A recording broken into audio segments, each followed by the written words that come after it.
She turned autotune into an art form, won an Oscar while topping the charts, and made leather bodysuits a cultural phenomenon. Cher isn't just unforgettable, she's untouchable. The Sunny and Cher phenomenon. Sherilyn Sarkisian didn't start as the bold icon we know today. Born in 1946 in El Centro, California, Cher grew up shy and unsure of herself. Her mother, Georgia Holt, was a singer and actress who struggled to support her family. They moved constantly, always chasing stability. Despite the hardships, Georgia inspired Cher to dream big. Performing quickly became her dream. At 16, Cher made a bold move. She left high school and headed to Los Angeles. Alone and determined, she worked odd jobs to stay afloat while pursuing a career in entertainment. Everything changed in 1962 when she met Sonny Bono. Sonny, who worked for Phil Spector, was already in the music business. He was drawn to Cher's unusual voice, striking looks, and unshakable ambition. Their connection deepened quickly, first as friends, then as partners, both romantically and professionally. Cher started singing backup for hits like the Ronettes' Be My Baby, but Sonny saw her as more than a background voice. In 1965, they made their debut as Sunny and Cher with I Got You Babe. The song's catchy melody and their undeniable chemistry catapulted them to the top of the Billboard Hot 100. Their success snowballed.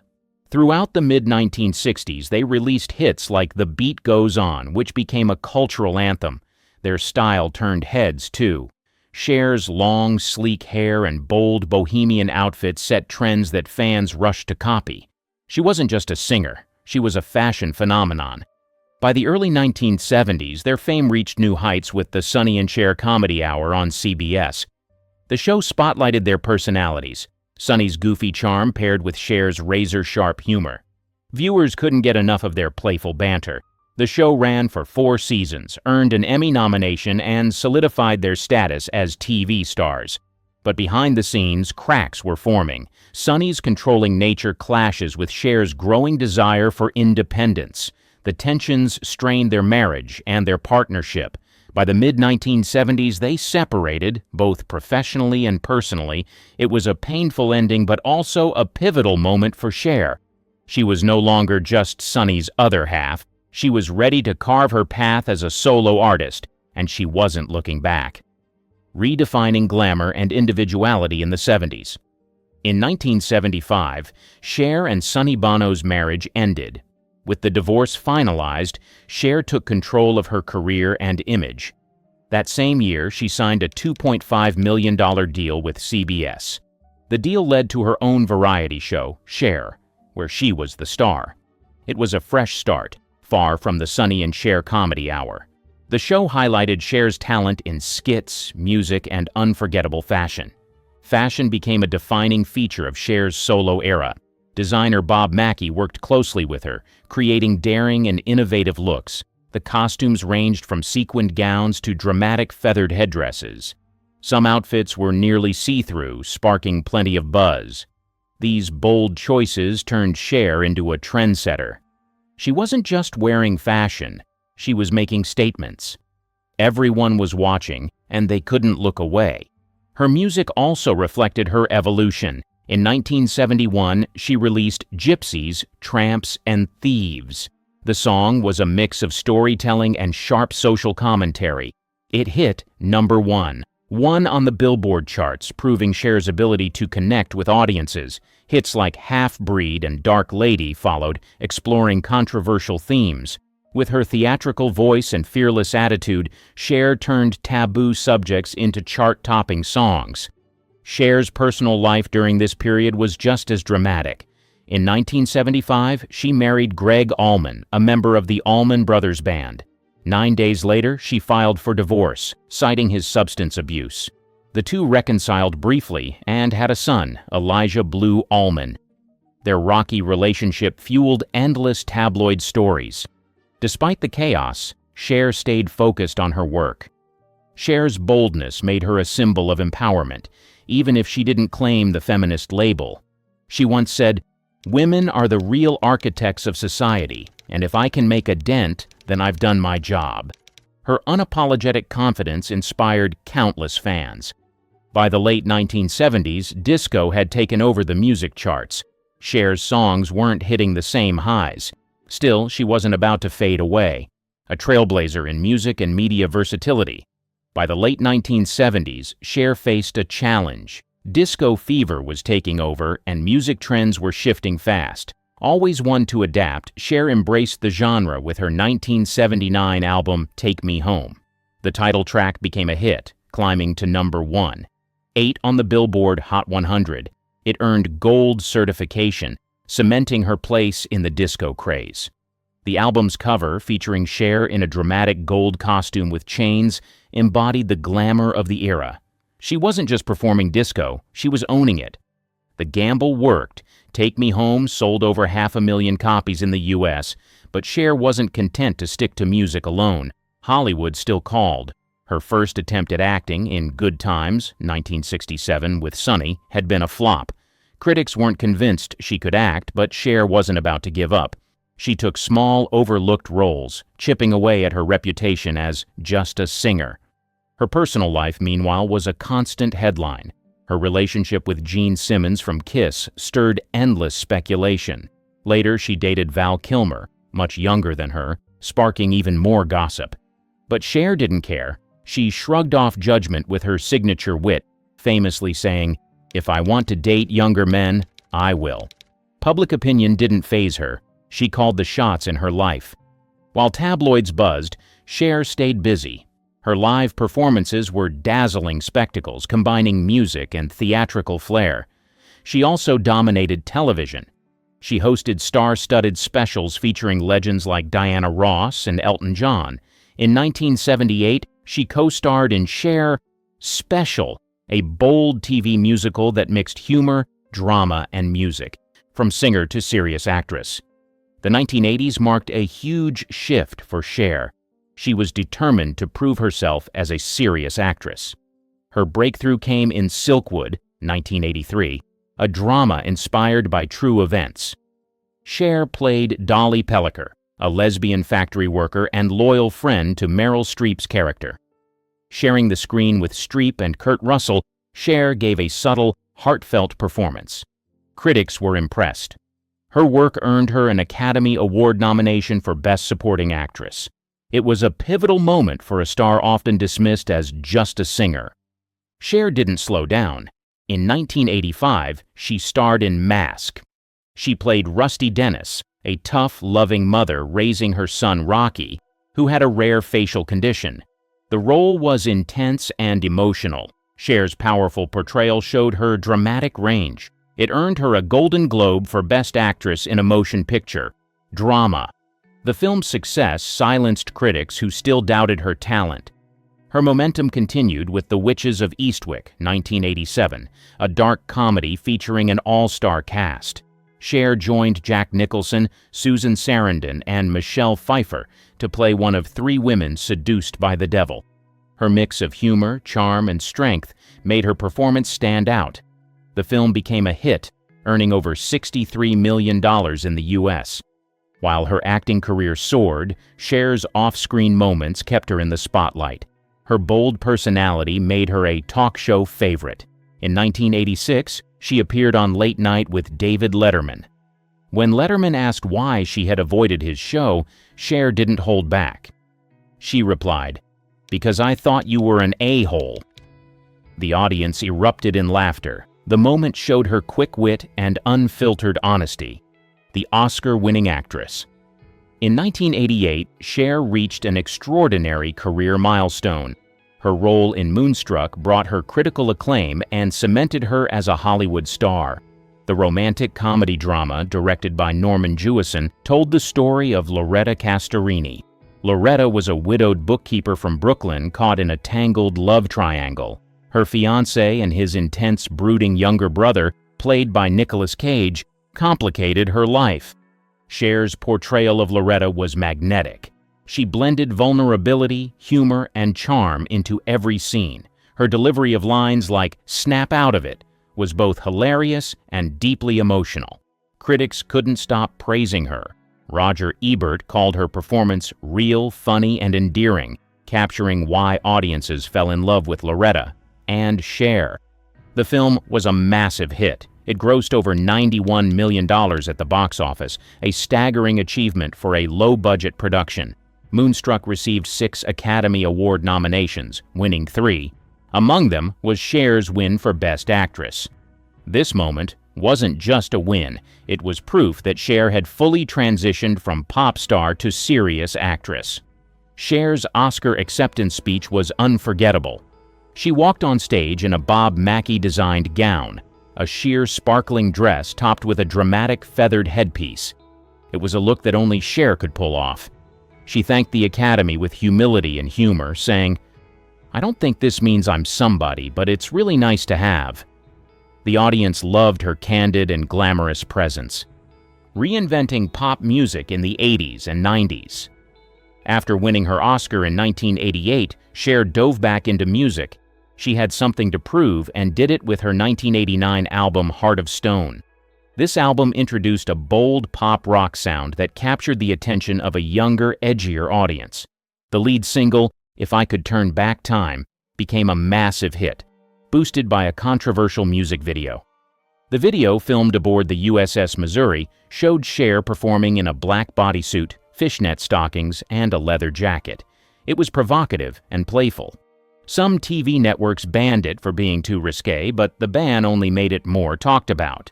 Cher's fearless performance turned heads and became iconic. The song hit number 3 on the Billboard Hot 100. While the album sold over 4 million copies in the US, and Heart of Stone wasn't a one-hit wonder.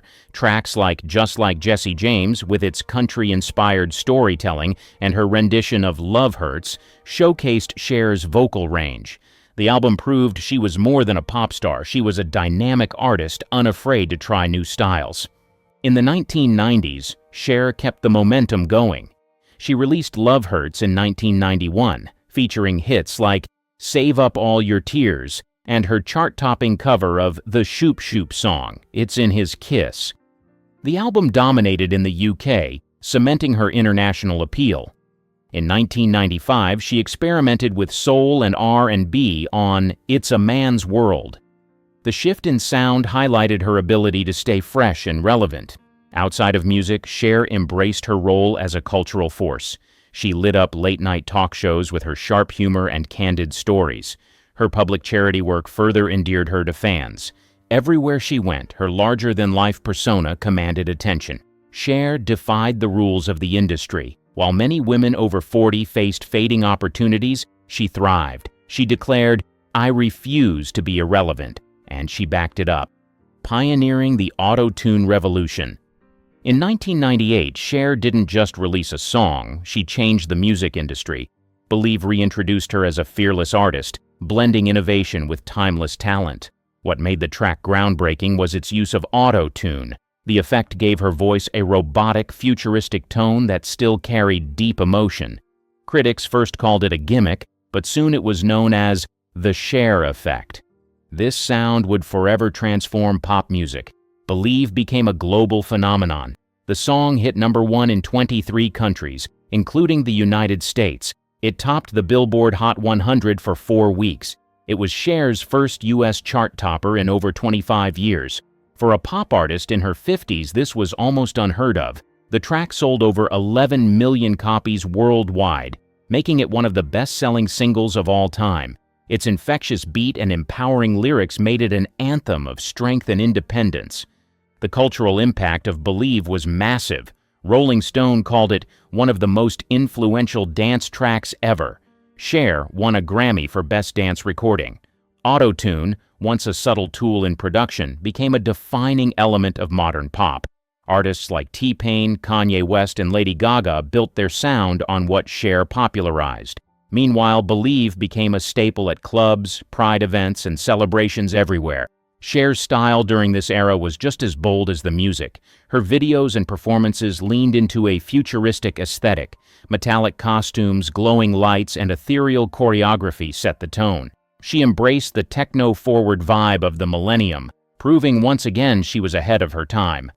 In an industry that often sidelines women over 40, Cher showed that innovation had no age limit, challenging ageism in entertainment. The 2000s were a critical time for Cher. The entertainment industry often focused on youth, but she refused to be sidelined. Instead, she leaned into her talent and confidence, proving she could shine just as brightly as ever. In 2002, Cher released Living Proof. The album celebrated her reign in dance music. The lead single, Song for the Lonely, was a heartfelt tribute to New Yorkers after 9/11.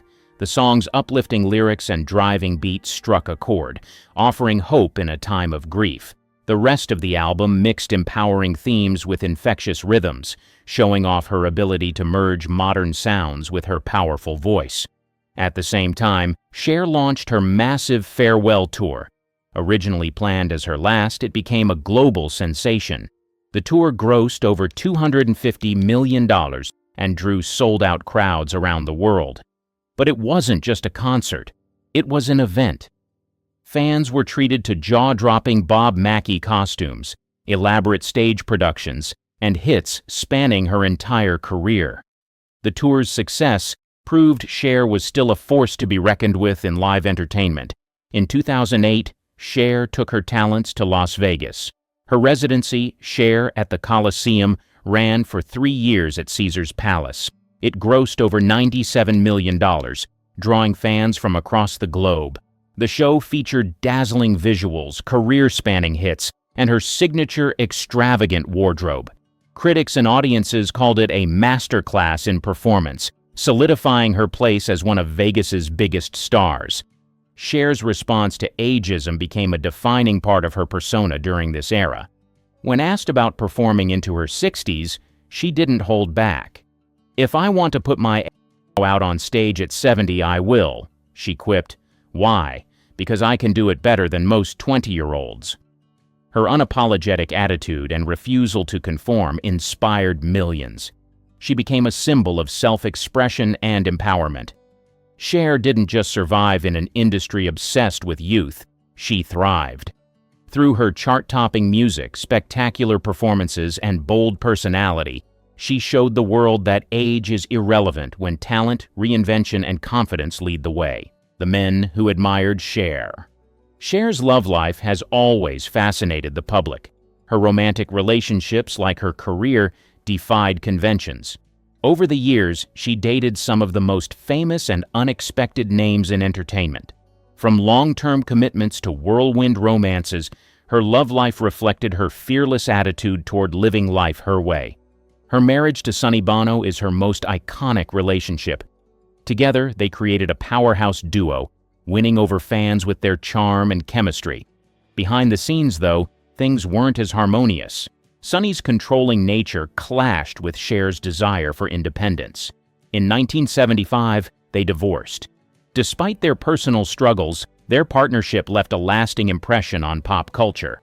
After Sonny, Cher married Southern rock star Greg Allman of the Allman Brothers Band. Their relationship was passionate but turbulent. Allman's struggles with addiction created challenges they couldn't overcome. They had a son, Elijah Blue Allman, but the marriage lasted only 2 years. In the late 1970s and early 1980s, Cher fully embraced her independence. She dated a mix of high-profile and surprising partners. Her relationship with Gene Simmons, the flamboyant bassist of Kiss, intrigued fans. She later dated actor Val Kilmer, describing their time together as intense and fulfilling. But one of the most unexpected names on her list was Tom Cruise. They met at a White House event in the 1980s. When asked about him, Cher called Cruise one of the top 5 lovers in my life. The comment, unsurprisingly, made headlines. Cher's appeal went far beyond her looks. Her wit, confidence, and unapologetic honesty made her irresistible. She never shied away from addressing double standards, famously saying, "A man can date 1,000 women and he's a stud. I do it and I'm a slut." That sharp critique of societal norms resonated deeply with fans. Iconic in real time. Even as Cher entered her 70s and 80s, she refused to slow down. In 2018, she returned to the big screen in Mamma Mia, Here We Go Again. Playing Ruby Sheridan, the glamorous and enigmatic grandmother, Cher lit up every scene she appeared in. Her performance of ABBA's Fernando was a highlight, reminding audiences of her magnetic presence and her ability to make any song feel brand new. Following the film's success, Cher dove deeper into ABBA's catalog. She released Dancing Queen, a full tribute album, later that year. The album debuted at number 1, 3 on the Billboard 200. Fans loved it and critics praised Cher for her fresh take on ABBA's iconic hits. Songs like Gimme, Gimme, Gimme, and SOS showed off her powerhouse vocals. The project wasn't just a tribute, it was a celebration of her enduring artistry. In 2018, Cher launched the Here We Go Again tour. It wasn't just a concert, it was a spectacle. The show grossed over $112 million and filled arenas across the globe. Fans of all generations packed the venues, eager to see her deliver hit after hit. The costumes were dazzling, the stage effects breathtaking, and her energy unmatched. Decades into her career, Cher still knew how to command a crowd.